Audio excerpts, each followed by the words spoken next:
إن الذين قالوا ربنا الله ثم استقاموا تتنزل عليهم الملائكة آمنت بالله صدق الله مولانا العظيم وبلغنا رسوله النبي الكريم الأمين. نہایت ہی محترم جناب اقرار صاحب، اساتذہ کرام اور میرے بچوں، السلام علیکم ورحمۃ اللہ وبرکاتہ۔ آپ کو اس طرح یونیفارم میں بیٹھے دیکھ کے تعلیم جاتے ہنستے کھیلتے اپنا بچپن یاد آتا ہے کہ کسی طرح سے کبھی اندازہ نہیں تھا کہ میں نے کبھی اسٹوڈنٹ سے خطاب کرنا ہے، کبھی ہم نے کوئی بڑے کام کرنے ہیں، کبھی سوچا بھی نہیں تھا۔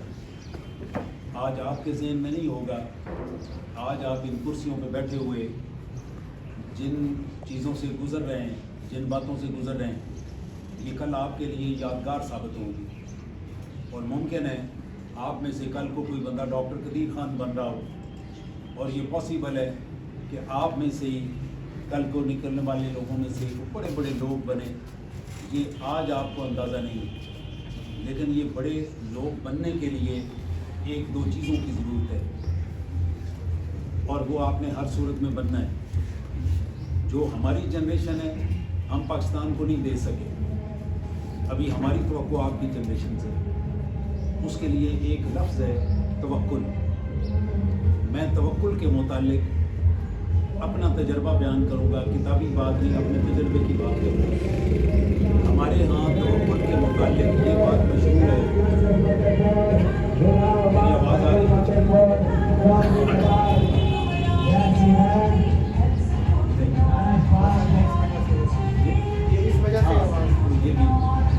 میں کوشش کرتا ہوں تھوڑا مزید زور لگا کے بولوں کہ توکل کا لفظ ہمارے ہاں بہت استعمال ہوتا ہے، اور اس کے معنی عام طور پہ یہ لیے جاتے ہیں کہ جو اللہ نے چاہنا ہے وہ کرنا ہے، ہمارے ہاتھ پاؤں ہم نے توڑ کے بیٹھ جانا ہے، جو ہونا ہے وہ ہو جائے گا۔ توکل کا یہ معنی نہیں ہے۔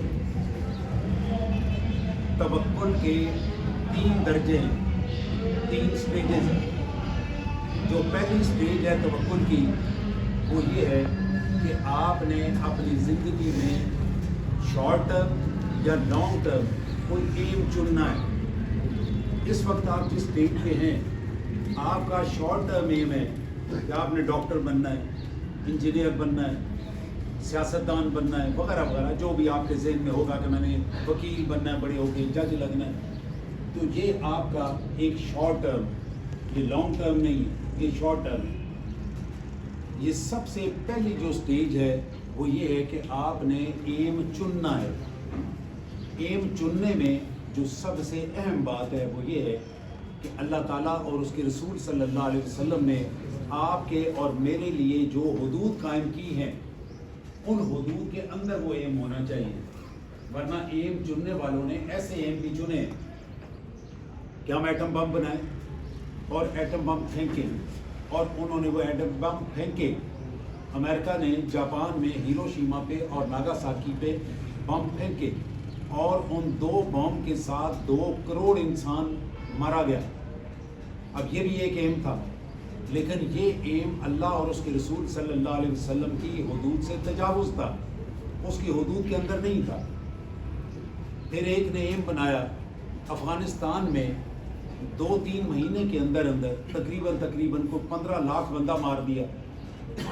اس کے بعد عراق میں 50 لاکھ بندہ مار دیا، وغیرہ وغیرہ، اور اسی طرح سے بہت سارے ملکوں میں۔ یہ بھی ایم ہے، لیکن ایک مسلمان کا ایم اللہ تعالیٰ کی دی ہوئی حدود کے اندر ایم چننا ہے۔ تو سب سے پہلے توکل کی پہلی منزل یہ ہے کہ آپ اپنا ایم چنیں۔ اب ایم چننے کے لیے 1-2 باتوں کا خیال رکھنا بہت ضروری ہے۔ ایک یہ کہ ایم آپ کی پرسنالٹی، جو اللہ نے آپ کو بنایا ہے، اس کے ساتھ میل کھاتا ہو۔ میں آج کہوں کہ میں نے ایک اور پاکستان بنانا ہے، میں ایک اور قائد اعظم بنوں، وہ بس میں نہیں ہے۔ لا یکلف اللہ نفسا الا وسعها، اللہ تعالیٰ آپ کی ہمت سے زیادہ بوجھ نہیں ڈالتا۔ میری ہمت یا میری پرسنالٹی اس قابل نہیں ہے کہ میں ایک اور ملک بنا سکوں. اس لیے مجھے اپنا ایم وہ چننا چاہیے جو میرے وسائل، میری شخصیت، میری اہلیت، میری قابلیت اس کے مطابق ہو. پھر ہمارے ہاں ایک بہت بڑی کمی یہ ہے کہ ہمارے اوپر والدین کا ایک ایسا پریشر ہوتا ہے کہ بچہ اندر سے وکیل ہے لیکن ہم نے اس کو ڈاکٹر بنانا ہے. بچہ اندر سے ڈاکٹر ہے، ہم نے اس کو انجینئر بنانا ہے. تو یہ ہمارے اوپر ایک معاشرتی پریشر ایسا ہے کہ ہمیں جو کچھ ہم ہیں ہمیں وہ نہیں بننے دینا، جو ہم نہیں ہیں وہ ہمیں بنانا ہے. ابھی آپ کے اساتذہ ہیں، یہ بچے کے متعلق مکمل طور پہ جانتے ہیں کہ یہ بچہ کس فیلڈ میں چل سکے گا، اور جب یہ والدین کو بتاتے ہیں تو والدین مانتے نہیں. میرے اپنے والد وہ مجھے ڈاکٹر بنانا چاہتے تھے، انہیں بے شمار انہوں نے اپنے وسائل میرے اوپر لگائے، میں ڈاکٹر نہیں بن سکا، میں انجینئر بن گیا. اب مجھے بعد میں زندگی میں پتہ چلا کہ میں ایک اچھا انجینئر ثابت ہوا ہوں، اور اگر میں ڈاکٹر بنتا نہ میں کچھ قبرستانوں کا اضافہ کرتا، ایک آدھ نیا قبرستان میں آباد کر دیتا. تو میرا خیال ہے یہ زبردستی نہیں کرنی چاہیے. آپ جو ہیں، باہر کے ملکوں میں کیا ہوتا ہے، جب بچے 5ویں کلاس تک پہنچتے ہیں تو ٹیچر والدین کو کاؤنسلنگ کرتا ہے کہ ہم نے 5 سال میں یہ نوٹ کیا ہے کہ یہ بچہ آپ کا یہ بن جاتا ہے. تو ان کے والدین بالکل کوئی ضد کرتے ہی نہیں ہیں، وہ اس ٹیچر کی ریکمنڈیشن کے اوپر بچے کو اس فیلڈ میں ڈال دیتے ہیں تاکہ 6ٹھی جماعت سے ہی وہ بچہ یہ سمجھے کہ میں نے کل کو CSS کرنا ہے اور CSS کر کے ڈپٹی کمشنر لگنا ہے یا پولیس میں جانا ہے وغیرہ وغیرہ جو بھی اس کا فیلڈ ہے. اب اس کی ساری محنت ابھی ہمارے بچے کو FSC کرنے تک، ابھی آپ میں سائنس والے، میڈیکل والے بھی ہوں گے اور انجینئرنگ والے بھی ہوں گے اور آپ میں آرٹس والے بھی ہوں گے، کسی بچے کو یہ معلوم نہیں ہے کہ میں نے FSC کرنے کے بعد کیا کرنا ہے، کسی کو پتہ نہیں. اور ہو سکتا ہے آپ میں سے جو پری میڈیکل کے لیے بیٹھا ہوا ہے وہ کل کو کسی جج کی کرسی پہ بیٹھا ہوا ہے. تو اگر آج ہی اس کو جج کی وہ پڑھائی دینی شروع کر دی جائے تو بڑا اچھا جج بن سکتا ہے. تو آپ کا جو سب سے پہلا کام ہے وہ ہے سلیکشن آف ایم، کہ ہم نے ایم کیا سلیکٹ کرنا ہے. دوسری سٹیج جو ایم سلیکٹ کر لیا ہے اس کے لیے اب آپ نے پورا زور لگانا ہے، دن رات ایک کرنا ہے. کوئی وسیلہ آپ کا پیچھے نہیں رہنا چاہیے. وہ آپ کا پیسہ ہے، وہ آپ کا جاگنا ہے، وہ آپ کی محنت ہے، جو بھی ہے آپ نے ہر قسم کے وسائل اس میں جھونک دینے ہیں اور اس کے لیے کوشش کرنی. اور تیسری سٹیج کسی بھی پروجیکٹ اور ایم کی ہے اس کا رزلٹ، اس کا نتیجہ. ہمارے اوپر ایک ذات ہے جس کو ہم اللہ کہتے ہیں. اللہ تعالیٰ نے نتیجہ اپنے ہاتھ میں رکھا ہے، وہ اس دنیا میں کسی بندے کے ہاتھ میں اس نے نہیں دیا. نتیجہ اس کے اپنے ہاتھ میں. نتیجہ آپ کا آپ کی محنت کے برابر، آپ کی محنت کے مطابق برآمد ہو بھی سکتا ہے اور نہیں بھی ہو سکتا. یہ اللہ نے کسی بندے کو نہیں دیا کہ یہ نتیجہ تم اپنی مرضی سے نکال لو. نو. وَلَنَبْلُوَنَّكُمْ بِشَيْءٍ مِّنَ الْخَوْفِ وَالْجُوعِ وَنَقْصٍ مِّنَ الْأَمْوَالِ وَالْأَنفُسِ وَالثَّمَرَاتِ. ثمرات کیا ہے؟ آپ کی محنت کا نتیجہ. لیکن اگر آپ کی محنت کا نتیجہ برآمد نہیں ہوا تو اس کا یہ مطلب نہیں کہ آپ نے پروجیکٹ چھوڑ دینا ہے. نو. آپ نے یہ دیکھنا ہے کہ میں نے کہاں کہاں کمی چھوڑی ہے، وہ کمی نکال کے پھر آپ نے کام شروع کرنا. اس سارے کے لیے ہمیں ایک چیز کی ضرورت ہے، ایک لفظ میں آپ کے سامنے بول رہا ہوں، اس کریکٹرسٹکس کی ضرورت ہے. وہ آپ کو بھی اپنے مد نظر رکھنا ہے، ہمارے اساتذہ کو بھی اور آپ کے والدین کو بھی. یہ جو باتیں میں آپ سے کرنے لگا ہوں، جو بات میں ابھی کروں گا، یہ آپ نے اپنے والدین تک بھی پہنچانی ہے. وہ بات ہے دلیری، بریونیس، بہادری. ہم نے اپنی قوم کو انتہائی بزدل بنا دیا، انتہائی بزدل بنا دیا. بندہ دلیر چاہیے. دلیر سے مراد کوئی لڑائی کا دلیر نہیں ہوتا کہ کوئی بارڈر پہ کھڑا ہوا ہے. اپنی اپنی جگہ کی دلیری ایک الگ چیز ہے. ایک ڈاکٹر ہے، اس کے لیے دلیری کیا ہے کہ اس کے پاس پیشنٹ آ گیا، ڈاکٹر کا خیال ہے کہ میں اس کو اگر ہاتھ ڈالا تو یہ نہ ہو کہ بیچارے کا کوئی نقصان ہو جائے. ڈاکٹر کی دلیری یہ ہے کہ میں نے یہ کام کرنا ہے. ہماری ایک بچی تھی, اس کے کان میں کوئی پرابلم تھا. نشتر ہاسپٹل نے اور بہاولپور کے ڈاکٹرز نے اس کو کہا جی کہ اس کے کان کے اندر کا پردہ ختم ہو چکا ہے اور اب اس کا بالکل سامنے برین نظر آ رہا ہے. اگر ہم نے اس کو کوئی اوزار لگایا تو اس کا دماغ ڈیمیج ہو سکتا ہے.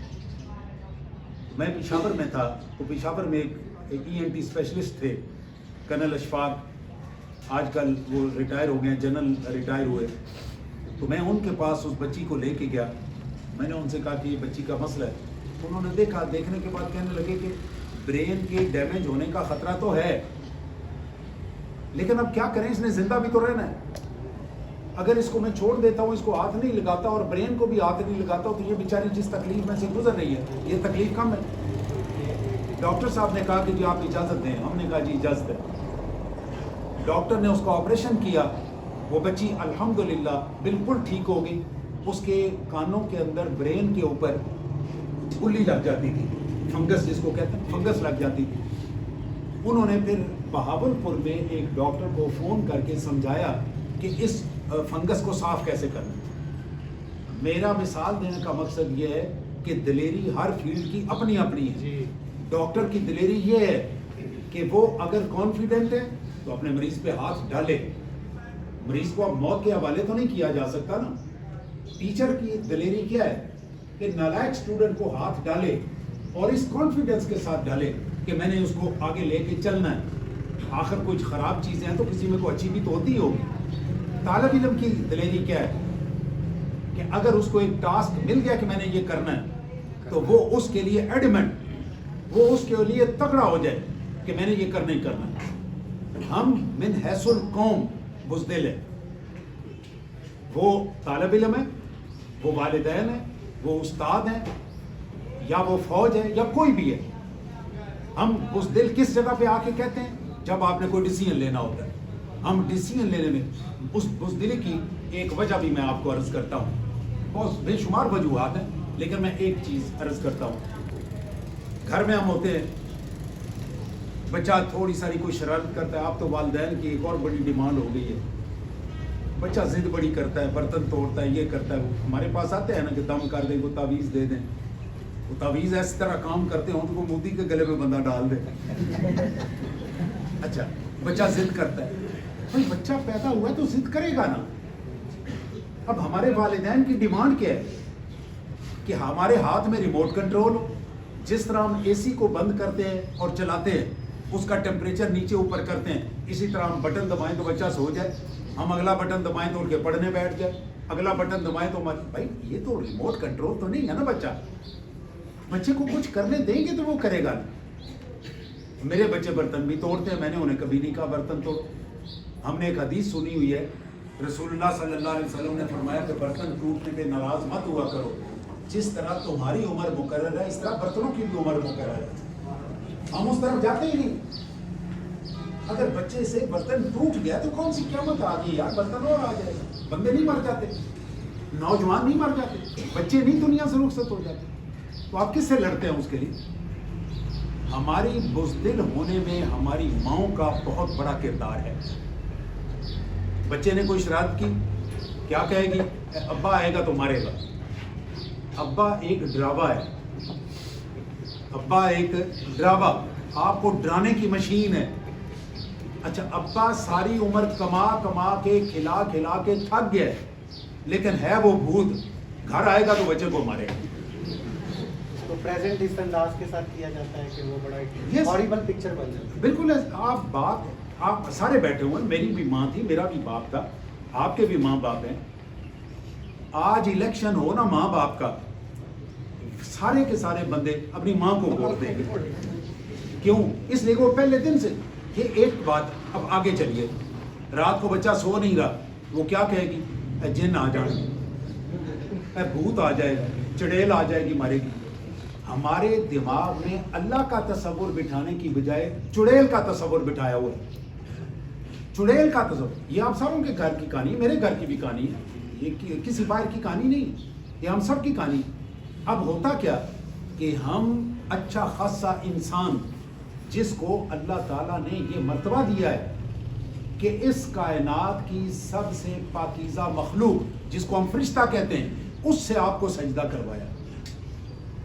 آپ کو سجدہ اس کائنات کی سب سے پاکیزہ مخلوق جس میں نفس نام کی چیز ہی نہیں ہے اس سے آپ کو سجدہ کروایا. تو آپ افضل ہیں یا فرشتہ افضل ہے؟ بھوت چڑیل تو آپ چھوڑ دیں نا, وہ تو اس سے بہت نیچے ہیں. تو جب فرشتہ آپ کو سجدہ کر رہا ہے اور اللہ تعالیٰ خود حکم دے کے سجدہ کروا رہا ہے تو ہم بھوت چڑیل سے کیوں ڈرے؟ ہماری ماؤں نے یہ ہماری قوم پہ ظلم کیا ہے کہ ہمارے لیے یہ کہانیاں سنا سنا کے ہمیں مکمل طور پہ بزدل بنا دیا. اب ہمارے پاس ایسی کہانیاں ہیں جن کی وجہ سے ہماری قوم دلیر ہو سکتی ہے. میں اپنے گھر کی بات بتاتا ہوں. میری ماں بہت دلیر عورت ہے, بہت دلیر عورت. میں نے اپنی ماں سے ساری زندگی ایک دفعہ بھی قرار صاحب جنوں بھوتوں کی کہانی نہیں سنی, ایک دفعہ بھی نہیں سنی.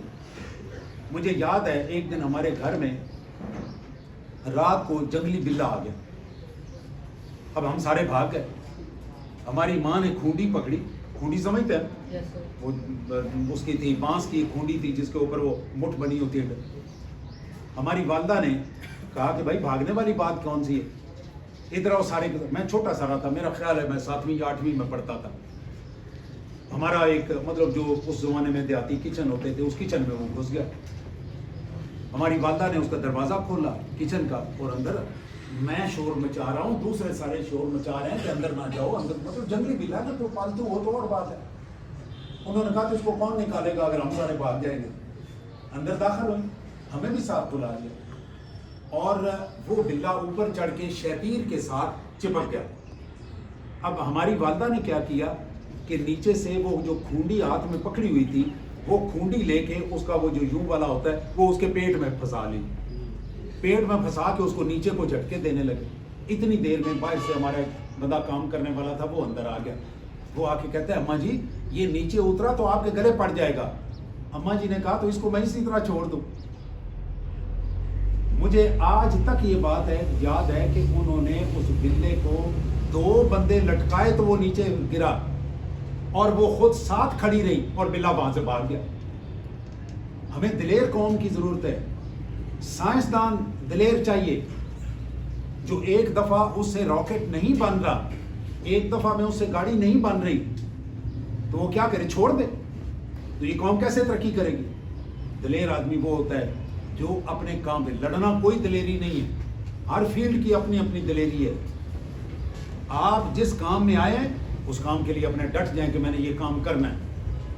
ہمیں دلیر قوم کی ضرورت ہے, ہمیں بزدل قوم کی ضرورت نہیں ہے.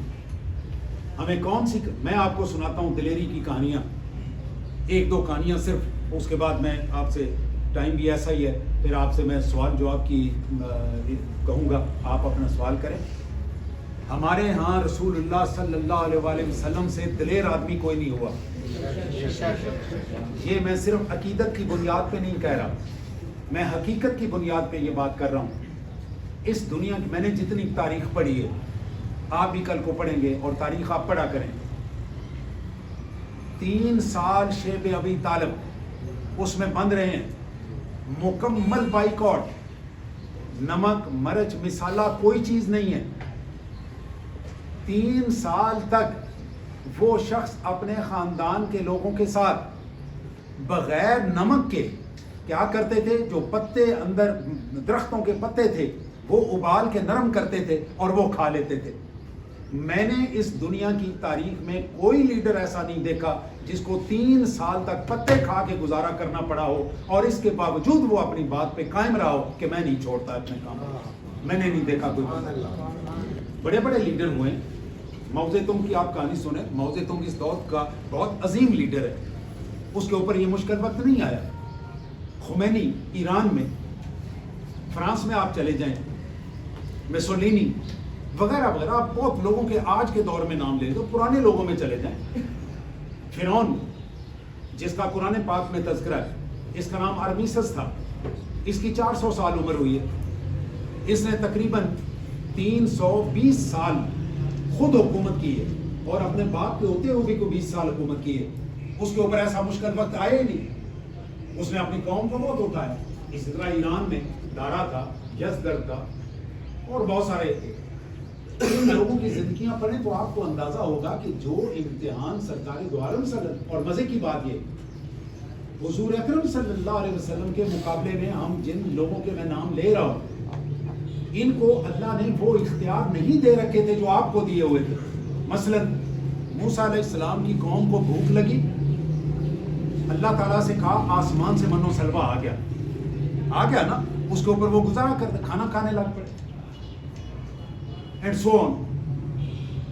یہ طاقت آپ کے خمینی کے پاس تھی, یہ ماؤ زیدونگ کے پاس تھی, چو این لائی کے پاس تھی, سرکار دو عالم صلی اللہ علیہ وسلم کے پاس یہ طاقت تھی. آپ نے یوں ہاتھ کیے, آپ کی انگلیوں میں سے چشمے جاری ہو گئے. جابر اپنے گھر لے گئے خندق کے موقع پہ, بخاری اور مسلم کے مطابق گھر لے گئے, اور گھر میں آٹا کتنا ہے, 4 کلو. ایک بکری کا بچہ وہ ذبح کیا, اس میں 5 کلو گوشت نکلا ہوگا یا 7 کلو. اس نے آ کے عرض کیا کہ آپ کھانا کھا لیں. دیکھا کہ سرکار دو عالم صلی اللہ علیہ وسلم نے 2 دن سے کھانا نہیں کھایا, اور اتنے کمزور اور لاغر ہو گئے کہ کھڑے نہیں ہوا جا رہا. آپ نے اپنے پتھر, پیٹ میں 2 پتھر باندھے ہوئے, 1500 بندوں کا لشکر ہے, 1500 لوگوں کو آواز دی کہ جابر نے دعوت کی ہے. جابر گھبرا کے گھر گئے, جا کے اپنی بیوی سے لڑنے لگے کہ تم نے اچھا مجھے وہ کہا ہے, انہوں نے تو 1500 بندہ بلا لیا. اس نے کہا کہ آپ بتا دیا تھا کہ میرے پاس اتنا راشن ہے. کہا بالکل بتایا تھا. کہنے لگے پھر نبی کی بات میں کوئی حکمت ہے, پریشان نہیں ہو. آپ گھر گئے, جہاں پہ وہ 4 کلو آٹا گوندا جا رہا تھا, آپ نے اپنا تھوک مبارک اس میں ڈالا, اور جہاں پہ سالن پک رہا تھا اس میں اپنا تھوک مبارک ڈالا, اور فرمایا کہ اس کو کھولنا نہیں ہے, اس کو بس پکاتے جاؤ اور تقسیم کرتے جاؤ. حضرت ابو سعید خدری رضی اللہ تعالیٰ عنہ کہتے ہیں کہ 1500 لوگوں نے وہ سالن اور روٹی کھایا, نہ روٹی کم ہوئی نہ سالن کم ہوا. لیکن انہوں نے یہ بات آپ کے اور میرے اندر انکلکیٹ نہیں کی کہ آپ نے ادھر دیکھنا ہے, آپ نے کل کو معجزے کا انتظار نہیں کرنا. اس شخصیت کا مالک بندہ شیب ابی طالب میں 3 سال تک پتے ابال کے اپنے بچوں کے سمیت کھا رہا ہے, لیکن اپنے مقصد سے پیچھے نہیں ہٹ رہا. یہ دلیری ہے. کو بندوں کو مارنا دلیری نہیں تھی, اس موقع پہ اس سے بڑی دلیری نہیں ہو سکتی. میرے پیارے بچوں, آپ نے دلیر بننا ہے. یہ جو جنوں شنوں کی کہانی ہے بالکل غلط ہیں. یہ نہیں کہ جن ایگزسٹ نہیں کرتے, ایگزسٹ کرتے ہیں, قرآن پاک میں ان کا تذکرہ موجود ہے. لیکن یہ جو ہے نا کہ آپ کی اور میری ہر بات انہوں نے روک دی ہے, آپ کی پڑھائی روک دیا, اس کا نتیجہ روک دیا, اس کی شادی روک دی, اس کے بچے روک دیے, اس کا رزق روک دیا. اللہ کہاں پہ ہے؟ اللہ بھی کہیں ہے یا نہیں ہے؟ سورہ بقرہ, اس میں ہاروت ماروت والی آیت پڑھیں.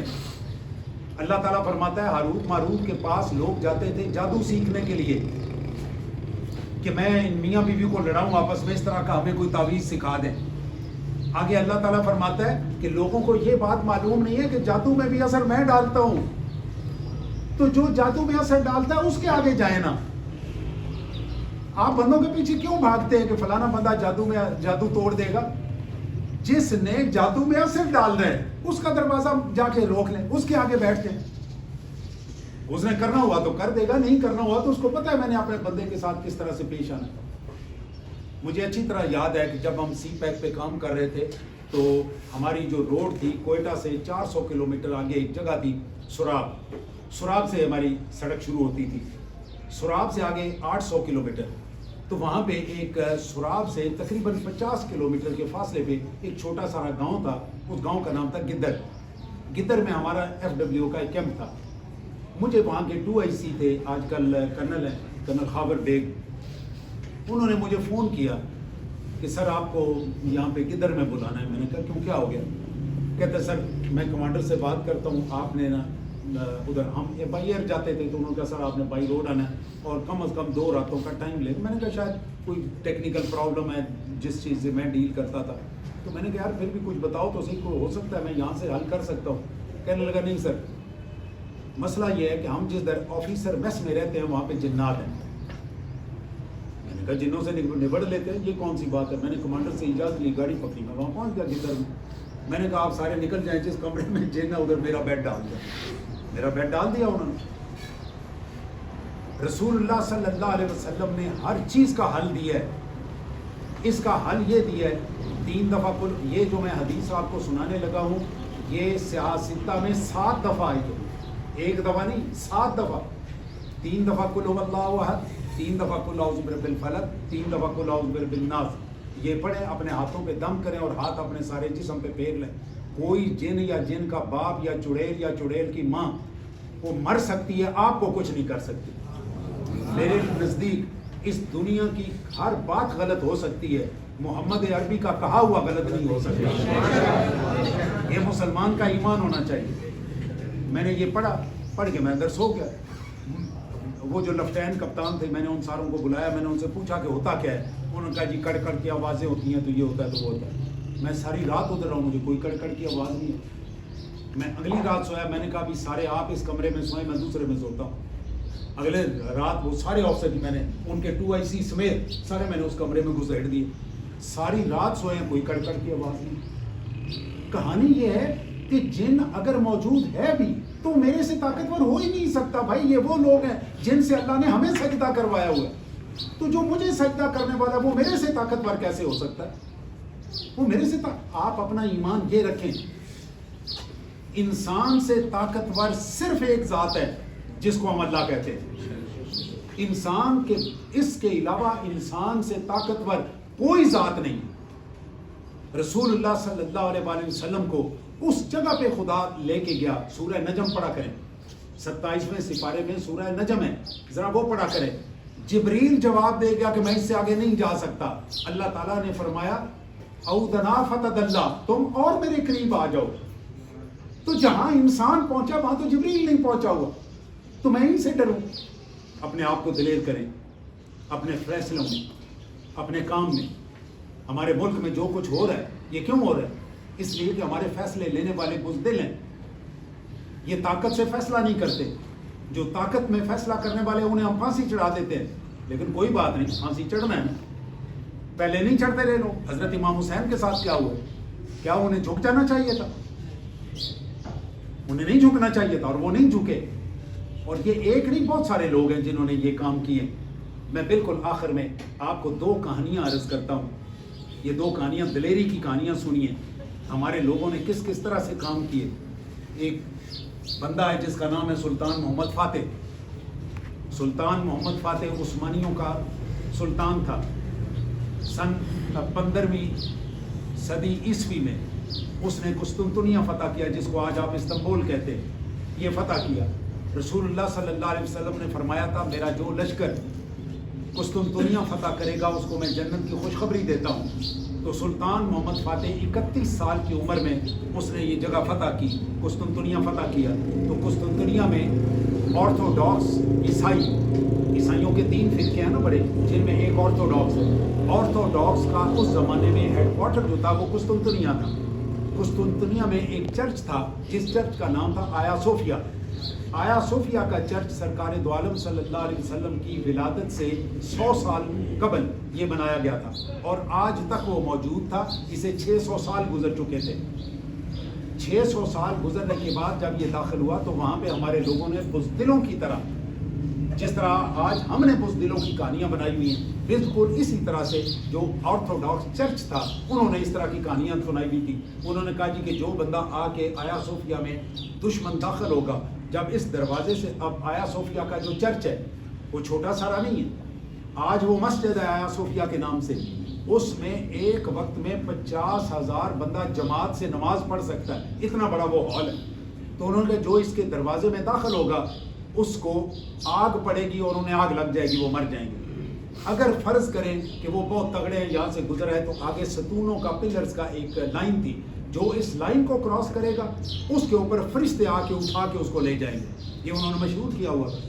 اب یہ بزدلی کی باتیں, جو ان کی ایلیٹ کلاس تھی وہ ساری کی ساری آیا صوفیہ میں جا کے چھپ گئی. سلطان محمد فاتح اپنے لشکر کے ساتھ آیا صوفیہ کے دروازے سے خود اندر داخل ہوا. ساری کی ساری ایلیٹ کلاس بیٹھی دیکھ رہی ہے اور اس انتظار میں ہے کہ اس کو آگ لگے گی. اس کو آگ کوئی نہیں لگی. اب ان کے دل جو تھے تھوڑے ڈر گئے. اگر انہیں پتا ہوتا کہ یہ آگ کوئی نہیں آنی, فرشتے کوئی نہیں آنے, تو وہ کیا کرتے؟ دلیری کے ساتھ اس کی تیاری کرتے, دروازے میں ان کو روکتے, چلو مر ہی جاتے نا یار, مرنا تو مرنا ہے نہیں, ایک دن آپ نے نہیں مرنا, میں نے نہیں مرنا, مرنا تو ہے ہی. لیکن وہ فرشتوں کی انتظار میں جب اگلے وہ ستونوں کی پلرز تک پہنچے, لائن تک پہنچے, تو اس وقت بھی ان کے پادریوں نے اور راہبوں نے یہ کہا کہ ابھی بس یہ گئے. سلطان محمد فاتح وہاں سے بھی گزر گیا. اب انہیں اندازہ ہو گیا کہ ہمارے یہ راہب اور یہ جتنے پادری تھے جھوٹ بولتے تھے. آپ نے فرشتوں کی انتظار میں نہیں بیٹھنا, آپ نے اپنے زور بازو سے کام لینا ہے, دلیر بننا ہے. آپ جس پڑھائی میں بیٹھے ہوئے ہیں آپ نے اس پڑھائی میں دلیر بننا ہے. کل کو آپ دنیا کے کسی فیلڈ میں چلے جائیں, آپ ڈپٹی کمشنر لگ جائیں, آپ ڈی پی او لگ جائیں, آپ کوئی بھی لگ جائیں, آپ نے اپنا فیصلہ اس دلیری سے کرنا ہے کہ میں نے اللہ تعالیٰ کی حدوں کے اندر آپ کو کیا کریں گے, نوکری سے نکال دیں گے, زیادہ سے زیادہ یہی کریں گے. میں آپ کو آخری بات سناتا ہوں, ٹائم کافی ہو گیا. میں کوئٹہ سے آ رہا تھا بائی ایئر اسلام آباد, تو میری 60 والی سیٹ پہ ایک بڑا اسمارٹ سا آدمی بیٹھا ہوا, جس طرح ماشاءاللہ قرار صاحب ہیں, بڑے اسمارٹ آدمی, پینٹ شرٹ پہنی ہوئی. تو میں ایسے ہی مطلب گپ شپ کے لیے ان سے پوچھا, تو اس نے بتایا, اپنا نام بتایا. تو میں نے کہا کیا کام کرتے ہیں؟ اس نے مجھے بتایا کہ میں کوئٹہ میں SSP ہوں. تو میں نے کہا آپ کی فیملی کوئٹہ میں ہے؟ کہتے ہیں نہیں وہ پشاور میں ہے. میں نے کہا آپ کو تو گھر مل جاتا ہوگا. کہتے ہیں ہاں گھر مل جاتا ہے, لیکن میں فیملی پشاور میں رکھی ہوئی ہے, تو میں جاتا ہوں مہینے 2 مہینے بعد جا کے فیملی کو مل آتا ہوں. میں نے کہا تو آپ فیملی ساتھ رکھ لیا کریں. وہ کہنے لگے کہ میں پیسے نہیں لیتا, میں حکومت کی وہ بات مانتا ہوں جو مجھے ماننی ہوتی ہے, دوسری نہیں مانتا. اب اس کا مجھے نقصان کیا ہے کہ مجھے 3 مہینے سے زیادہ کہیں کوئی رہنے نہیں دیتا. تو میں نے اپنا بیگ رکھا ہوا ہے, فیملی میں نے پشاور میں سیٹل کی ہوتی ہے, مجھے 3 مہینے بعد نکالتے ہیں, میں نئے اسٹیشن پہ چلا جاتا ہوں. تو یہی کر سکتے ہیں, اور کیا کریں. فرض کیجیے آپ کو نوکری سے نکال دیتے, اس سے کیا ہوگا؟ کیا ساری دنیا نوکری سے رزق کھا رہی ہے؟ خدا کہاں پہ ہے؟ اللہ کہاں پہ ہے؟ اللہ سے اپنا رشتہ جوڑے. آپ کی اور میری ماں مل کے آپ کو اور مجھے ایک سانس نہیں دے سکتی. اللہ وہ ہے جو آپ کو مرنے تک سانس دے رہا ہے. اس کے ساتھ تعلق بنائیں. میری ماں پیچھے رہ جائے گی, اللہ آگے آ جائے گا. اگلے دن میرے گھر میں ایک بڑا لطیفہ ہوا ہے. میرا نواسا حمزہ نام ہے, اس کو ہم ہاشمی کہتے ہیں. وہاں پہ قرآن پاک پڑھتا ہے پہلی جماعت میں. اس وقت اس کی عمر تقریباً آپ کہہ لیں 6.5-7 سال ہے. تو وہ جس کے پاس قرآن پاک پڑھتا ہے وہ کرنل صاحب کی مسز ہیں, آنٹی دورانی ان کو وہ بچے کہتے ہیں. ہم گھر میں بیٹھے ہوئے, اب وہ جو حمزہ ہے وہ اپنی نانی سے مطلب میری بیگم سے سب سے زیادہ پیار کرتا ہے. اس کو جب بھی سوال کرے نا آپ کو سب سے اچھا کون لگتا ہے, وہ کہتا ہے نانو. اچھا اس دن ہم سارے کا ساری فیملی بیٹھے ہوئے, تو ہماری بیگم نے اپنی اس کے لیے ٹار کے لیے وہ اس سے پوچھا, ہاشمی آپ کو دنیا میں سب سے اچھا کون لگتا ہے؟ اس نے فی البدیہہ جواب دیا, کہتے ہیں اللہ تعالیٰ. اب ہم سارے کے سارے حیران ہوئے. اب اس نے دوسرا سوال کیا, اب اس کا خیال تھا کہ میرا نام لے گا. اس نے کہا اس کے بعد, اس نے کہا حضرت محمد صلی اللہ علیہ وسلم. اب 2 سوالوں کے بعد اب جو تیسرا سوال کیا تو اس کا خیال, اب تو ہم ساروں کا ہی خیال تھا کہ اس کا نام لے گا.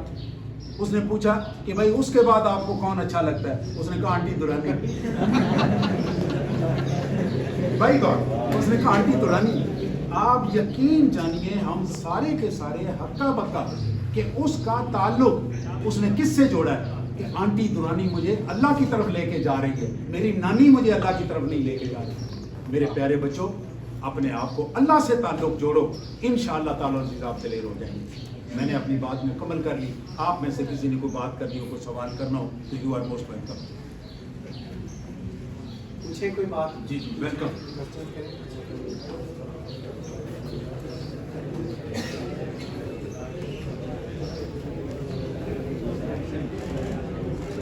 جی سنیں, جی سنیں, توجہ کریں. جی بیٹے, ہمارے یہاں بہت سے اسٹوڈنٹ نا اس لیے اسٹڈی چھوڑ دیتے ہیں کہ اتنا پیسہ لگا کے مارتے جائیں, پڑھ بھی لیں, ڈاکٹر بن لیں, انجینئر جو بھی, اینڈ پہ جا کے پیسہ نہیں ہوتا, نوکری نہیں لگتی. اس کا مطلب